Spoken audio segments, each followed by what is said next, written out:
Oh, so yeah, I made this box for my dad when he retired from Boeing. A shirt, shorts, photographs, and memories Very, very special. of a courageous father, husband, and helicopter pilot Hard for me to put in words sometimes. who risked everything for his family's freedom. That's it. This is how we started. Shorts and a shirt, right? And a big dream. It's a dream that began in crisis. On April 29, 1975, Saigon was falling to communist North Vietnamese forces. Ba Nguyen, then a South Vietnamese Air Force major, knew it was time to flee the country. He commandeered a CH-47, a huge twin-rotor Chinook, loaded aboard his wife, their 3 small children, and friends. He then headed out toward the Pacific Ocean, not knowing what to expect.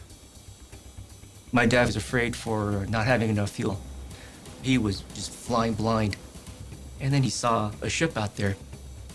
It was the USS Kirk, a Navy destroyer escort. The ship had already taken on refugees from smaller helicopters. But the Chinook was much too big to land on the ship. The crew waved him off.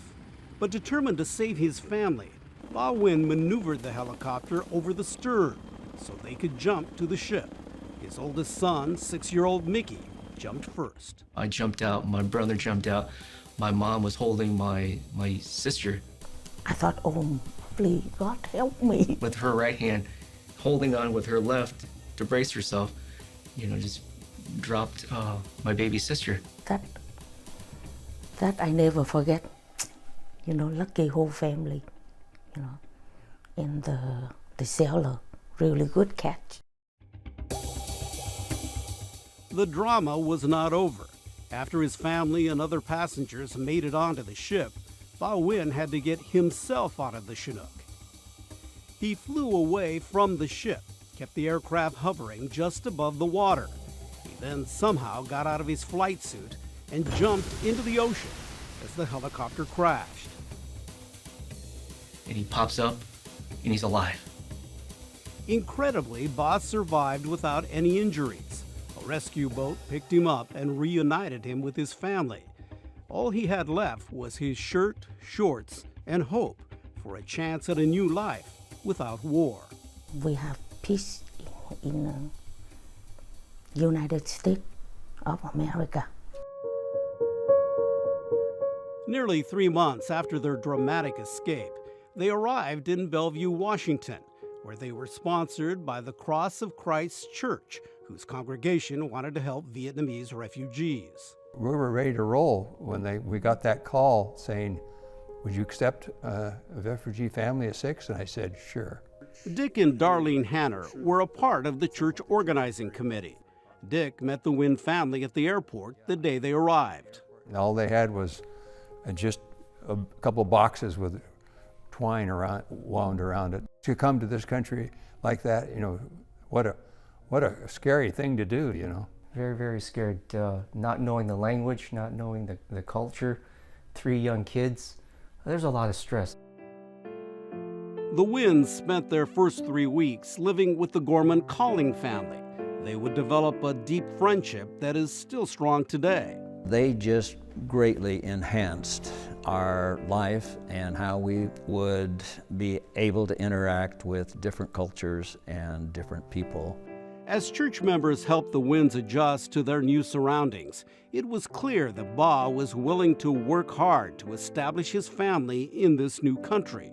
He was bound and determined that his family was going to be integrated and was going to become Americans. The Nguyens became the church custodians. Ba then took on a second job as an assembly worker at an electronics firm. He eventually attended a technical electronics school, which helped him land a better-paying job. Just 3 years after arriving in Bellevue, the family bought their first home. A short time later, Ba and Nha became American citizens. I really, really respect what my parents had to go through in the early days here. What I got from my dad was knowing that you have to work hard. Whatever you want in life, you've got to work hard for it. It's not going to, fall in your lap. That's deeply ingrained in me. And in his younger brother Micah and sister Mina. All three graduated from college and found professional careers. In the 80s, Ba joined the Boeing Company, working in military electronics. Nya went to work there as well. Both retired from Boeing. Still, there were challenges. Micah, the middle child who suffered from hemophilia, passed away in 2003 from a brain hemorrhage. Then in 2006, Ba was diagnosed with dementia. No matter what difficulties that may come along, you just stick together and you move forward the best way you can. And it was together in 2010, the Nguyen family celebrated a special reunion of the USS Kirk in Washington, D.C. It was a chance to meet the men who saved their lives on that late April day in 1975.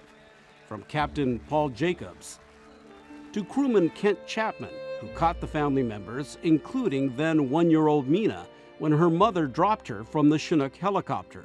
My dad was in a wheelchair, and he was in the late stages of dementia, Alzheimer's. And so he was not able to talk, not able to walk. Still, he knew this was something special. And it became even more so as a Navy Vice Admiral honored Ba with an Air Medal for his bravery in saving his family and the Kirk crew when he ditched the huge Chinook. A few seconds after that, I can see my dad sort of wedging himself from the wheelchair, and he stood up and simply just saluted to the captain and the crew to say thank you to my American brothers.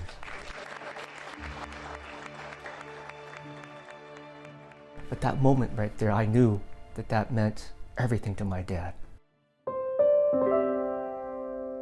Ba Nguyen passed away on June 17, 2013, leaving a tremendous legacy of strength, love of family, and courage. Everyone has their own story. Everyone has their own journey. But this was my family's story. It's an American story. Absolutely. Absolutely. We all dream for the same thing, a better life, not only for ourselves, but for our kids. And that's what America's all about.